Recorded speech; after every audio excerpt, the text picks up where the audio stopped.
नमस्कार, जय बुंदेलखंड। दोस्तों, मैं ओम प्रकाश आपका स्वागत करता हूं बांदा पॉडकास्ट यूट्यूब चैनल पर। दोस्तों, आज का वीडियो बहुत ही खास होने वाला है क्योंकि आज हमारे साथ हैं अभय भैया। नमस्कार। दोस्तों, इनकी उंगलियां बोलती हैं। ये चित्रकार हैं, चित्रकारी में इनका पेशा है, मतलब कि काम करते हैं। तो दोस्तों, आज हम जानेंगे जो भी आर्टिस्ट बनना चाहते हैं, स्केच आर्टिस्ट सीखना चाहते हैं, उसके बारे में जानेंगे। तो दोस्तों, वीडियो में बने रहें, वीडियो को स्किप ना करें और चैनल को सब्सक्राइब कर लें। तो अभय भैया, बहुत बहुत स्वागत है आपका बांदा पॉडकास्ट यूट्यूब चैनल पर। धन्यवाद और बांदा पॉडकास्ट की टीम को। तो भैया, मैं ये कहना चाहता हूँ, हमारी बांदा पॉडकास्ट की ऑडियंस को थोड़ा अपने बारे में बताइए, परिचय दीजिए। बहुत बहुत धन्यवाद बांदा पॉडकास्ट की टीम को, जो हमारे अतारा क्षेत्र में आए और एक अच्छा सा पॉडकास्ट शूट हो रहा है हमारे बीच। और जो आप काम कर रहे हैं, ये हमारे जैसे युवाओं को, कलाकारों को एक उनकी आवाज़ को दिखाने का काम कर रहे हैं अपने चैनल के माध्यम से। बहुत अच्छी बात है। मैं आप दोनों को बहुत धन्यवाद देना चाहता हूँ। और मैं अपने बारे में बता दूं कि मेरा नाम अभय सिवरे है और मैं तर्रा से बिलोंग करता हूं। और मैं स्केचिंग, पेंटिंग, आर्ट जो मैं कर रहा हूं लगभग 5 साल से कर रहा हूं और आज तक कंटिन्यू है जी। तो भैया, ये बताइए कि आपकी मतलब कि रुचि कैसे आई स्केच में? रुचि रुचि क्या बताऊं, इसकी बड़ी इंटरेस्टिंग कहानी है रुचि की जी। इसकी शुरुआत हुई थी जब मैं नाइन्थ क्लास में था। यहीं पे हमारे पास में एक टीचर हैं, शिक्षा भवन नाम से उनका है। वो लगभग 60 से 70 साल के रहे होंगे। जी। मैं उन्हें पहली बार उनको बनाते हुए देखा था, जो 15 अगस्त से 26 जनवरी में वो अपना आर्ट एग्जीबिशन के रूप में लगाया करते थे। हम जी। बच्चे जब निकलते थे तो देखा करते थे कि कितनी अच्छी चीज़ है कि कोई बना कैसे रहा ये आर्ट। तो जब मैंने पहली बार देखा तो सचिन तेंदुलकर सर की फ़ोटो बना रहे थे। जी। तो मैंने देखा कि कोई कैसे, मतलब हाथ से कोई कैसे किसी का चित्र बना सकता है। जब मैं 9th में था, जी। लगभग बात रहेगी 2012 के आसपास की बात रहेगी। तो जब देखा तो लगा कि यार बनाएंगे हम भी, यार कभी ना कभी तो बनाएंगे। हाँ। तो तब के बाद से तब ये नहीं पता था कि ये एक चीज़ कोई कर भी सकता है हाथ से। हाँ। तो अब शुरुआत उसके 8 साल बाद हुई, जो अब 2020 से मैंने स्टार्ट किया इसका। जी। तो भैया, आपने स्केच बनाना कब से शुरू किया? क्या आपका मतलब कि बचपन से ही सपना था स्केच बनाने का? बचपन से पसंद तो था स्केच बनाना, आर्ट बनाना, स्केच नहीं कह सकते, आर्ट बनाना पसंद था। कि लगता था कि कोई चीज़ देखते थे, लगता कि यार हम भी बनाएं ऐसा। ये बचपन से ही शौक था कि कभी ना कभी ये मौका मिलेगा तो ऐसा कुछ बनाएंगे। लेकिन इसकी जो मैंने प्रॉपर स्केचिंग जो मैंने स्टार्ट किया, वो मैंने किया अप्रैल अप्रैल 14। मैंने पहला स्केच जो बनाया था श्री रतन टाटा जी का। जी। अब मैंने स्केचिंग क्यों चालू की, इसका भी एक रीज़न है। तो रीजन क्या है, उसके पहले वही बताइए। रीज़न ये है कि उससे पहले हम लोग चलाते थे, लाइक ऐप में हमारा अकाउंट था, 3 लोग का ग्रुप था हमारा। जी। उसमें फॉलोवर थे 4 साढ़े 4 लाख फॉलोवर थे। हम्म। तो उससे हमारी इनकम होती थी अच्छी खासी, 18,000 रुपये महीने मिलते थे हमको। तो 3 लोग का ग्रुप था, हम 3 लोग बांटा करते थे 1,000 रुपये। तो फिर लाइक ऐप बंद हुआ क्योंकि उस समय बैन हो गया था, चाइनीज ऐप जितने थे सब बैन कर दिया हाँ। सरकार ने। तो मार्च आया, फिर लॉकडाउन लगा, फिर लगा क्या किया जाए घर बैठे। तो फिर हमने कुछ दिन तक लूडो ऐप आता है, लूडो किंग है का हाँ। ऐप, हाँ। उसमें हमने ऑनलाइन सब दोस्तों के साथ खेला। लूडो खेला। वो भी खेला, कितने दिन खेलेंगे, बोर हो जाना होता है। बिल्कुल। तो फिर लगा कि चलो अपने पुराने टैलेंट को शुरुआत किया जाए, कि चलो हाँ। देखते हैं कि क्या होता है। तो पहले मैंने स्केच बनाया था श्री रतन टाटा जी का, और मैंने 2 आंखें बनाई थी उनकी केवल। वो मैंने अपलोड किया था स्टोरी में, डाला था कि गेस करो कि कौन है। तो सब ने कहा कि रतन टाटा जी। तो लगा यार लगी कि आंखों से। हाँ, लगा कि यार लोग पहचान रहे हैं कि क्या बना रहा है, कि जो हमने बनाया वो पहचान रहे हैं, कि आंखों से पहचान रहे हैं कि क्या बना रहा है। बिल्कुल। तो फिर मैंने अपलोड किया, तो उस समय बहुत लोगों ने तारीफ़ किया कि बहुत अच्छा बना। तो मोटिवेशन आया कि हाँ चलो, घर बैठे हैं तो कंटिन्यू करते हैं, तो चलो देखते हैं क्या होता है। और तब से फिर आज से 5 साल हो गए मैं कर ही रहा हूँ। ऐसा कोई दिन न गया कि मैंने ना किया हो आर्ट। तो भैया, जैसे कि सभी जिनकी फैमिली होती है, आपकी फैमिली है, तो सबका एक मतलब ड्रीम होता है मम्मी पापा का कि हमारा लड़का बड़ा होकर के पढ़ाई करके सरकारी जॉब, गवर्नमेंट जॉब करे। तो मतलब कि आपका तो सपना आपने बता दिया कि हमारा सपना था स्केच आर्टिस्ट बनने का। आपकी फैमिली वालों का क्या सपना था? सपना उनको, देखो मेरी फैमिली जो है शुरू से सपोर्टिव है। मैंने अपनी पढ़ाई भी पूरी कंप्लीट की हुई है, मैंने बीटीसी किया है यूपी से ही, और मेरा सब कुछ कंप्लीट है। मेरा ये है कि मैं ये काम ना छोड़ूं जो मैं कर रहा हूँ आर्ट वाला। और जब भी वैकेंसी आए तो मैं उसमें, जब भी आएगी तो मुझे पता है कि मैं निकाल लूँगा। यूपी मुझे टीचर ही बनना है, साइड में मुझे ये करना है, और जो मैं कर रहा हूँ अभी भी। जी।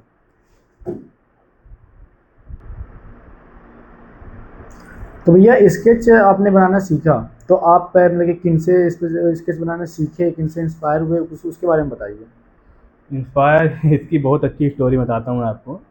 जब मैं 9th क्लास में था, एक टीचर हैं, उनकी एज रही होगी लगभग 50 से 60 साल उस समय रही होगी। वो हमारे तर्रा की ही हैं। वो जब 15 अगस्त आता था, 26 जनवरी आती थी, तो वो अपने जितने स्वतंत्रता सेनानी हैं जिनकी फ़ोटो है, तो वो एग्जीबिशन के रूप में लगाया करते थे। जी। जब भी हम बच्चे स्कूल से निकलते थे, देखा करते क्या बनाया है, हम्म। तो फिर लगा करता था कि यार हम भी कभी ना कभी बनाएंगे। और एक टाइम जब ऐसा था कि मैं स्कूल से निकल रहा था, तो मैंने देखा था उनको सचिन सर की फ़ोटो बनाते हुए। अखबार की कटिंग थी, हम्म। उससे देख देख बना रहे थे। मुझे लगे यार कोई कैसे, मतलब हाथ से किसी की फोटो, हाँ। किसी की फ़ोटो कैसे बना सकता है, वो भी बैठे बैठे। हम्म। तो मुझे लगा यार कभी ना कभी तो ट्राई करेंगे। तब मुझे ये नहीं पता था कि मैं 8 साल बाद 2020 में हम्म। ये शुरुआत करूँगा। और आज आप देख ही रहे हैं कि मैं वही काम कर रहा हूँ।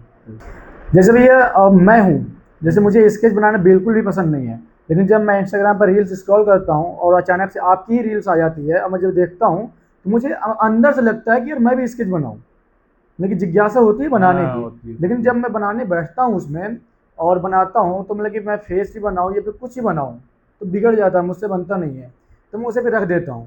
तो मतलब कि उसके लिए आप बताइए कि कैसे कोई नया व्यक्ति सीख सकता है, बना सकता है स्केच। जैसे आपने कहा कि फेस बनाना, तो मैं बता दूं कि स्केच में जो फेस होता है ये बहुत कॉम्प्लिकेटेड सब्जेक्ट होता है। इसको आप साइड में रखिए। पहले पहले जी। आपको सीखना चाहिए कि पेंसिल पकड़ना कैसे है, जी। हमें शुरुआत कैसे करनी है। जैसे हम्म। आप करते हैं, जिम करते हैं, हम्म। तो उसके लिए पहले आप वार्म अप करते हैं। बिल्कुल। कोई भी चीज़ें वार्म अप करते हैं, हम डांस करते हैं तो वार्म अप करते हैं, प्रैक्टिस करते हैं। हम्म। तो वैसे ही स्केच भी वैसे ही है। पहले आपको पकड़ना चाहिए, पेंसिल पकड़ना चाहिए कि पकड़ना कैसे है। उसके जो छोटे छोटे पार्टिकल होते हैं उसको सीखना पड़ता है। जी। फेस तो बहुत बात की चीज़ है।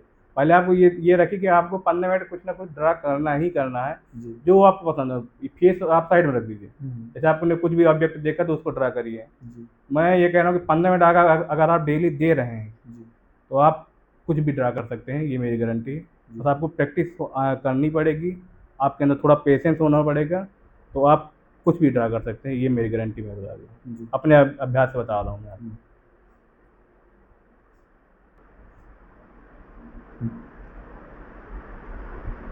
तो भैया जैसे कि आप शुरुआत में रहे, अभी आपने बताया कि आपने 2020 से स्टार्ट किया था, हम्म। तो उस टाइम पर जब आप स्केच बनाते रहे होंगे, तो आपको उस टाइम पर कितना टाइम लगता रहा है, और अभी आपको करते हुए 5 साल हो गए, ज़्यादा ही हो रहा है 5 साल से, तो अभी आपको मतलब कितना टाइम लगता है कि एक स्केच बनाने में। जब मैंने शुरुआत किया था, तब तो उतना प्रैक्टिस भी नहीं थी कि कितना हम्म। जल्दी हम किसी को बना सकते हैं। तब ये था कि सीखिए, लर्निंग फेज ही था वो। बिल्कुल। तो उस समय कोई भी नॉर्मल फेज ही, एवरेज फेज कह सकते हैं आप, कि 10 से 11 घंटे लग जाते बनाने में, जी। क्योंकि इतना आइडिया था नहीं, प्रैक्टिस ही नहीं। हम्म। ये लगता था कि टाइम दे के बना पाए। सीखने के वाले पेज में हम बिल्कुल। उसको ज़्यादा से ज़्यादा सीखें, टाइम दे के बनाएंगे तो और अच्छा बनेगा। बिल्कुल।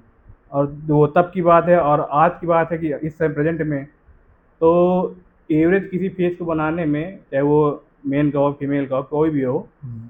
तो 7 से 8 घंटे लग जाते हैं।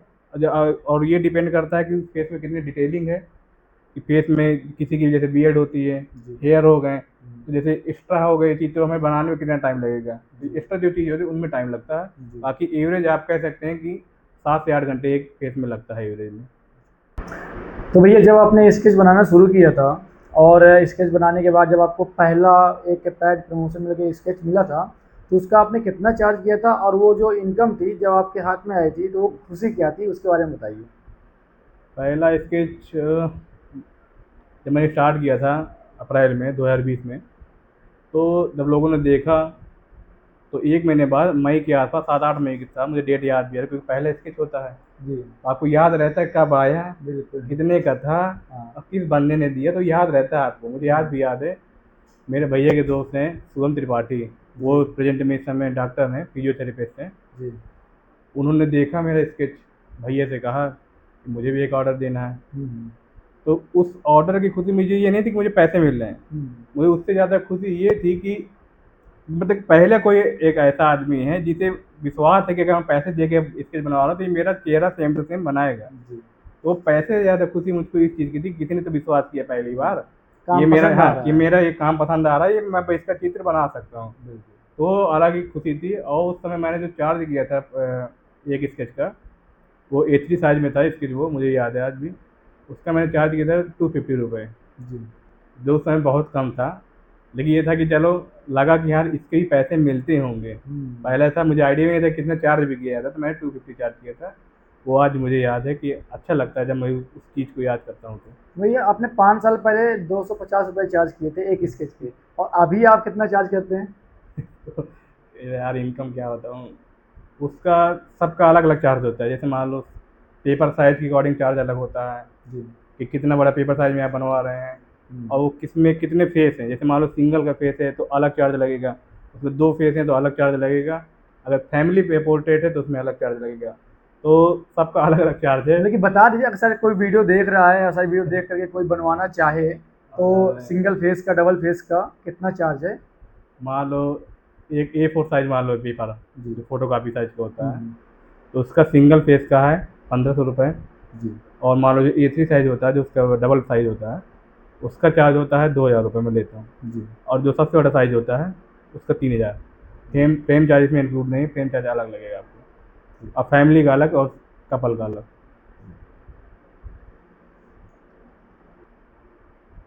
भाई जैसे कोई भी नया व्यक्ति है और वो स्केचिंग सीखना चाहता है, तो आप उसको में क्या सलाह दोगे? सलाह, सबसे बड़ी सलाह मैं बताना चाहूँगा कि अपने कंफर्ट जोन से बाहर निकलो। जी। ये मत सोचो कि मैंने क्या बनाया, कैसा लग रहा है बनाने में। लोग अगर तुम पहले दिन शुरुआत करोगे, लोग तुमको मजाक उड़ाएंगे कि क्या कार्टून बना दिया। बिल्कुल। इनकरेज बाद में करेंगे जब आप अच्छा थोड़ा करने लगोगे। बिल्कुल। जितना अच्छा करते जाओगे उतना लोग कम बोलना चालू कर देंगे। हम्म, ये मेरा मानना है। जितना अच्छा करोगे तो लोग उतना तारीफ नहीं करेंगे जितना तब करते थे, बुलिंग करते थे, जब तुम नहीं बना पाते थे। हम्म, तो मेरा ये कि तुम पेपर और कागज़ उठाओ, जो मन हो ड्रा करो, जी। डेली करो, चाहे 15 से 30 मिनट डेली करो, कुछ भी करो ड्रा। हम्म, अगर जिस दिन आपकी हैबिट लग गई कुछ ड्रा करने की, तो आप, मैं इतना वादा करता हूँ आपके चैनल से कि वो अच्छा कलाकार बन सकता है 5 से 6 महीने में। ये मेरी गारंटी है, अगर वो डेली प्रैक्टिस कर रहा है तो। जी। क्योंकि ये जो काम है केवल प्रैक्टिस का ही काम है। अगर आप प्रैक्टिस हाँ, जितनी करेंगे उतना ही अच्छा आपका काम होता जाएगा। किसी भी काम में हाथ बैठ जाए, हाथ हाँ, बढ़ाना होता है। प्रैक्टिस ज़रूरी होती है, कोई भी चीज़ करो आप, मतलब कि आप कुछ भी बन सकते हैं अगर आप प्रैक्टिस कर रहे हैं डेली तो। ये। भैया एक बात मेरे दिमाग में आई कि जैसे कि आपने कहा कि शुरुआत में लोग मजाक उड़ाते हैं, हम्म। तो ऐसा तो आपके साथ में भी हुआ होगा। मजाक यार, इसका बताता हूँ तुमको मैं। हाँ। मैंने अप्रैल 28 या 29 अप्रैल को मैंने एक फ़ोटो बनाई थी। उस समय लॉकडाउन के समय टीवी में रामायण आती थी, तो हम्म, सबने देखा होगा। बिल्कुल। तो लगा कि चलो बनाते हैं सब। तो राम जी की मैंने फ़ोटो बनाई थी। हम्म, थोड़ा फेस मोटा हो गया था, मतलब एग्जैक्ट नहीं लग रहे थे अरुण गोविल जैसे, हाँ। थोड़ा फेस मोटा हो गया था। तो एक मेरे मामा के ही दोस्त हैं, उन्होंने कहा था कि यार कैसा बना दिया है, एकदम मुंह सूजा सूजा बना दिया है। तो यार मुझको वो बात ट्रिगर कर गई दिमाग में कि मतलब मैंने इतनी मेहनत से बनाई, हम्म, अगर थोड़ा सा आप ना कहते कि अच्छे से कह देते कि हाँ थोड़ा कमी है, इसको सुधार सकते हो, हम्म, ऐसा कहा कि ये कैप है सिर्फ मोटा बना दिया, तो बाद में ट्रिगर कर गई। तब से मैंने फिर, वो मुझे खराब लगा था, तब से फिर मैंने अपने काम को इम्प्रूव करता चला गया। और आज सब देख ही रहे हैं आप लोग। 3 मूल मंत्र इसमें। भैया सोशल मीडिया आर्टिस्ट होते हैं, तो मतलब सब लोग फेस बनाते हैं, उनके वीडियो मतलब कि वायरल नहीं होते हैं, तो उसके लिए कोई खास ट्रिक कि वो फेस भी अच्छा बना पाए, हर एक चीज़ अच्छी उनकी? हम्म, इसमें मैं सही बताऊँ, इसमें कोई ट्रिक होती नहीं है। आप जितना प्रैक्टिस करोगे उतना ही अच्छा आपका आर्ट होता चला जाएगा। जी। कोई कह दे कि ये ट्रिक से ये हो जाता है, जब आप उसकी प्रैक्टिस करोगे ही नहीं तो ट्रिक क्या काम आएगी। बिल्कुल। ट्रिक का क्या करेंगे आप जब आपकी प्रैक्टिस ही नहीं है उस चीज़ में। हम्म, इसके मैं 3 सिद्धांत हमेशा से मैं मानता आया हूँ शुरू से ही, जब से मैं आर्ट बनाता हूँ। पहला है कि आपको प्रैक्टिस करनी ही पड़ेगी 15 से 20 मिनट डेली। जी। आप कुछ भी बना रहे हैं तो बनाना ही पड़ेगा। हम्म, दूसरा है कि आपके अंदर पेशेंस होना चाहिए, क्योंकि ये जो काम है इसमें अगर पेशेंस नहीं है, क्योंकि इसमें फेस बनाने में टाइम लगता है, कुछ भी बनाते टाइम लगता है। अगर आपके अंदर पेशेंस होगा, आपसे अगर थोड़ा सा बिगड़ गया, पेशेंस नहीं है, लो यार बंद कर दिया, क्या मतलब है। बिल्कुल। तो ये नहीं होगा, आपके अंदर पेशेंस है हम्म, तो आप बना सकते हैं। और तीसरा है हार्ड वर्क। आपको इसमें हार्ड वर्क करना ही पड़ेगा। जी। जितना आप हार्ड वर्क करते जाएंगे आपका काम सुधरता जाएगा, हम्म, और आप अच्छे अच्छे वर्क बनाते जाएंगे। बिल्कुल। तो भैया जैसे कि आपने बताया कि पेशेंस होना चाहिए, तो जैसे कि अभी आपने बताया था कि आपने राम जी की मूर्ति बनाई थी और उन्होंने कमेंट किया था कि ये फेस तुमने सुझा दिया है, तो वो कमेंट आपको ऐसा आपको लगा हो कि यार क्या कर रहा हूँ, छोड़ो हटाओ अब ये? हम्म, ऐसा मुझे कभी लगा नहीं, न मैंने कभी इतना ध्यान दिया, बस वो थोड़ा सा मुझे ख़राब लगा था। लेकिन ये था कि जब इतना शुरुआत कर ही दिया है और एक कमेंट की वजह से आप बंद कर दो, तो उसका कोई औचित्य नहीं है। आपने अगर कोई काम चालू किया है तो उसको करो। लोग तारीफ़ करेंगे, बुराई भी करेंगे, तो आपको तारीफ़ सुनना है, बुराई को साइड में रखना है। तो जो बुराई करने वाले हों वो भी तारीफ़ करने लग जाएंगे। नहीं, आजकल ऐसा होता है ना कि जैसे कि अब हम ही हैं खुद, हमने बांदा पॉडकास्ट यूट्यूब चैनल शुरू किया था। शुरुआत में लोग मजाक उड़ा रहे थे, बहुत मजाक उड़ाया, लेकिन अब हम लगे रहे तो अब कोई मजाक नहीं उड़ाता। और बहुत सारी जनरेशन होती हैं जो मतलब कि शुरुआत में ही बंद कर देती हैं, तो उनके लिए कुछ दो शब्द कहिए। कभी किसी की बात में ना आओ। अगर आप कुछ भी कर रहे हैं तो उसमें लगे रहो। 1 महीना 2 महीने लगो। जी। अगर आप लगे कंटिन्यू हैं उस चीज़ में, जैसे आप कई काम हो गया, आप 6 महीने से कर रहे हैं, जी। शुरुआत में आपको कई लोगों ने कहा होगा कि क्या चालू कर दिया। तो ये नहीं होना चाहिए कि आप उसी बात में लग गए तो आप अपना काम बंद कर दें। आप वो कंटिन्यू रखो, सब बाद में अच्छा ही होता है। बाकी आप समझदारी हैं। तो भैया अभी तक आपने बहुत सारे स्केच बनाए हैं, मुझे लगता है आपने हज़ारों स्केच बनाए होंगे। तो आप ये बताइए कि सबसे बेस्ट स्केच जो आपका था, वो कौन-सा था? बेस्ट स्केच आप किसी भी कलाकार से पूछेंगे तो बेस्ट कोई होता ही नहीं है, क्योंकि उसमें उसने हर स्केच में अपना पूरा टाइम लगाया है, एफर्ट लगाया है, अपनी पूरी मेहनत लगाई है उस काम को करने में। तो कोई फेवरेट कह नहीं सकते कि पार्टिकुलर कि ये फेवरेट आपका कौन सा, क्योंकि टाइम उसने सब में दिया है और लगन से बनाया उसने पूरा अपने आर्ट वर्क। तो फेवरेट कोई मैंने कह सकता, बस मुझको एक इसके जो पसंद है, जो मैंने बनाया था, क्या बताऊँ, एक माँ अपने बच्चे को गोद में लिए है। उसमें वो मेरा थीम था, क्या कहते हैं उसको, गरीबी, पॉवर्टी पॉवर्टी बोलते हैं ना इंग्लिश में। हाँ। उसके उस थीम के ऊपर था। तो वो आर्ट वर्क आप देखेंगे तो वो मेरा आज तक का सबसे फेवरेट आर्ट वर्क है, जो अपने गरीब है लेकिन अपने बच्चे को दूध पिलाते हुए वो एक स्केच है। मैं आपके चैनल में डालूंगा, आप देखिएगा, वो मेरा फेवरेट आर्ट वर्क अब तक का है। वो स्केच बनाने में कितना टाइम लगा था आपको? वो मेरा पूरा आर्ट वर्क जो था वो पूरा चारकोल से था मेरा आर्ट वर्क। वो उसको मुझे लगे थे 13 से 14 घंटे लगे थे बनाने में। 13 से 14 घंटे। तो भैया आपको मतलब कि एक स्केच बनाने में आपको मतलब कि वो कौन सा स्केच था जिसमें आपको सबसे ज़्यादा टाइम लगा था?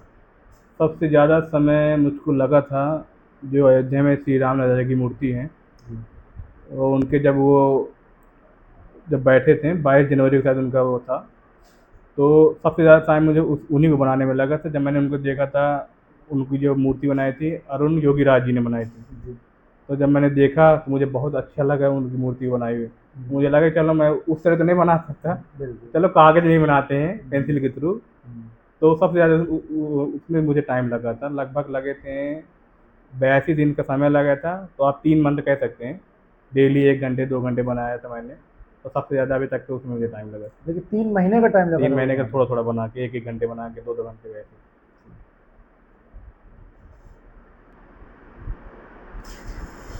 तो भैया जो आपको मतलब कि स्केच के ऑर्डर आते हैं, तो अब मतलब एक तो आपका वो वर्क हो गया, तो क्लाइंट वर्क और जो आप खुद की आर्ट में मतलब कि जो टाइम होता है वो कैसे टाइम को बैलेंस करते हैं, उसके बारे में थोड़ा बताइए। क्लाइंट वर्क यार, जैसे कि कोई भी ऑर्डर आ गया, सीजनल हो गया, मान लो अभी रक्षाबंधन आ रहा है, तो इस समय जैसे क्लाइंट वर्क बहुत आते हैं। कोई अपने भाई की बनवाता है और सिस्टर की बनवाता है, तो सीजनल ऑर्डर बहुत ज़्यादा हो जाते हैं, तो मैनेज करना थोड़ा मुश्किल हो जाता है। कभी कभी लगता है कि मैं अपने वीआईपी वर्क ही नहीं मुझे बनाने में टाइम मिलता है, 1 1 2 2 महीने हो जाते नहीं बना पाता। और जो लास्ट मैंने बनाया था, मुझे लगता है कि नवरात्र में बनाया था मैंने, दुर्गा माता की फ़ोटो। तब से मैंने कोई वीआईपी वर्क मुझे करने का मौका ही नहीं मिला। और जैसे मैंने भी स्टार्ट किया था अभी मैंने 2 3 महीने पहले प्रेमानंद जी का, अभी तक मेरा कंप्लीट नहीं हुआ, क्योंकि क्लाइंट वर्क में मुझे टाइम नहीं इतना मिल पाता है। बल्कि मैं थोड़ा थोड़ा बनाता हूँ कि उनका कंप्लीट हो जाए, तो थोड़ा टाइम का मैनेज करना मुश्किल हो जाता है। लेकिन ये है कि जब आएगा इसके तो आप देखेंगे कितना अच्छा रहेगा। तो भैया आपके नेक्स्ट प्लान क्या क्या मतलब कि आप अभी तो आप स्केच कर रहे हैं, तो आगे आप जो अतर्रा वासी हैं उनके लिए मतलब कि क्या क्या करना चाहते हैं? वो प्लान ये है कि यार, अतर्रा में कई लोगों ने कहा था कि आप कोचिंग डालिए, हमें भी सीखना है। जी। तो अभी मैंने अपना कोर्स लॉन्च किया है 21 जुलाई से जी शाम को 3 से 5 बजे। तो इतना कहने के बाद कि भैया चालू करिए, हमें भी सीखना है, तो मैंने स्टार्ट किया। तो एक तो ये हो गया, जो सिखाने के माध्यम से सिखा सकते हैं, जो जो कोई सीखना चाहता है स्केच वो आके सीख सकता है। एक तो ये प्लान हो गया, और मेरे जो आगे के प्लान अभी मैं स्केच कर रहा हूँ, और मेरे 2-3 और जैसे इस आर्ट आर्ट रिलेटेड 2 चीज़ें और कर रहा हूँ, जल्दी लॉन्च करने वाला हूँ। और मैं कलर पेंसिल भी जल्दी लॉन्च करने वाला हूँ। और जो मेरा नेक्स्ट टारगेट है वो है ऑयल पेंटिंग, जी। उसको मैं जल्दी स्टार्ट करने वाला हूँ। उसमें प्रैक्टिस मेरी चालू है, वो जल्दी लॉन्च होगा। तो भैया आप बोल रहे हैं कि आप कोचिंग शुरू करने वाले हैं, तो उसके बारे में थोड़ा डिटेल से बताइए, ताकि जैसे कि लोगों को किसी को सीखना है तो आपसे कांटेक्ट कर सकें। डिटेल से कोचिंग तो मैंने अभी स्टार्ट किया है 21 जुलाई से अतर्रा में ही अपने जी क्षेत्र में। उसका जो टाइमिंग है दोपहर 3 बजे से 5 बजे तक का। जी तो जो कोई भी सीखना चाहता हो ऑफलाइन मेरे सामने बैठकर, तो वो सीख सकता है। इसकी गारंटी मेरी है कि वो 4 से 5 महीने में वो अच्छा कलाकार मैं उसको बना के छोड़ूंगा, ये मेरी गारंटी है। अपना पूरा अनुभव उसके साथ शेयर करूंगा।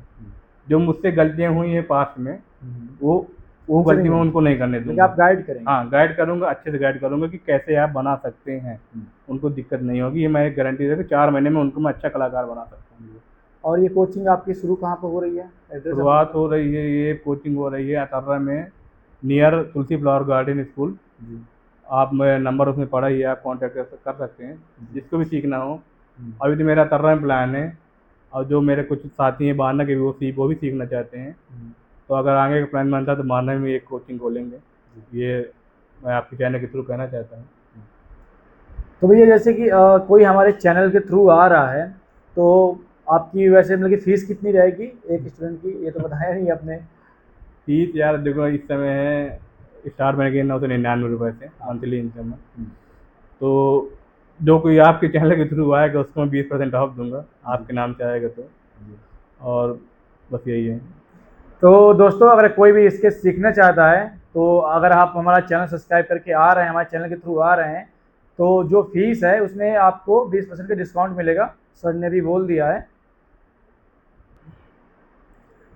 तो भैया जैसे कि कोई व्यक्ति है जो मतलब कि ऑफलाइन आपके यहाँ नहीं आ सकता कोचिंग सेंटर में, तो जैसे कि आप वो ऑनलाइन सीखना चाहता है आपसे, तो उसके लिए क्या है? जैसे मैंने बताया कि ऑफलाइन में चालू करने वाला हूँ, तो ऑफलाइन से मैं अभी कोर्स तैयार कर रहा हूँ स्टेप बाय स्टेप, जी कि उन्हें कोई दिक्कत ना हो, कि छोटी सी भी दिक्कत ना हो स्केच बनाने में, हम्म, उनको उससे मदद मिले। तो पहले मेरा एक कोर्स कंप्लीट हो जाए। मेरा अगला टारगेट है कि मैं ऑनलाइन कोचिंग चालू करूँगा, ऑनलाइन क्लासेस लूँगा जूम ऐप पे। तो लगभग 1 से 1.5 महीने उनको टाइम लगेगा, इसके बाद मैं पक्का स्टार्ट करूँगा ऑनलाइन। अभी मेरा कोर्स तैयार हो रहा है, जल्दी मैं चालू करूँगा ऑनलाइन भी। तो चलिए दोस्तों अब वीडियो को समाप्त करते हैं, और अभय भैया ने इतना कीमती वक्त हमारी बांदा पॉडकास्ट की टीम के लिए निकाला, तो मैं सर का धन्यवाद करता हूँ। और मैं भैया से कहना चाहूँगा कि हमारी बांदा पॉडकास्ट की ऑडियंस के लिए 2 शब्द कहें। जो कोई भी देख रहा है फट करिए, मैं आपके बारे में बोल देता हूँ। और सबसे पहले धन्यवाद देना चाहूँगा आप अतर्रा हैं, आपकी पूरी टीम का, जो इतना अच्छा काम कर रहे हैं। हमारे जैसे कलाकार हो गए हैं जो अपनी आवाज़ रखने का मौका नहीं मिल पाता, तो आपके चैनल के थ्रू अपने कुछ बोल पा रहे हैं, अपना एक्सपीरियंस शेयर कर पा रहे हैं, तो बहुत अच्छी बात है। और मैं आपको सॉरी भी बोलना चाहूँगा क्योंकि मैंने आपको बहुत वेट कराया, वो किसी कारणवश हो गया, कोई पर्सनल काम हो गए। इन्होंने मुझसे शायद जनवरी फरवरी में कहा था, हाँ। जनवरी फरवरी में कहा था, और आज जाके मौका मिला है। जुलाई चल तो रही अच्छा लग रहा है आपसे बात करके भी। और जो भी दर्शक देख रहे हैं, इनको ज़्यादा से ज़्यादा सपोर्ट करिए। अच्छा काम कर रहे हैं, आपके लिए ही काम कर रहे हैं, आप जैसे कलाकार लोग के लिए ही काम कर रहे हैं। जिसका भी आप इंटरव्यू लेना चाहते हैं, इन्हें ज़रूर सजेशन कीजिए, ये उनका लेंगे।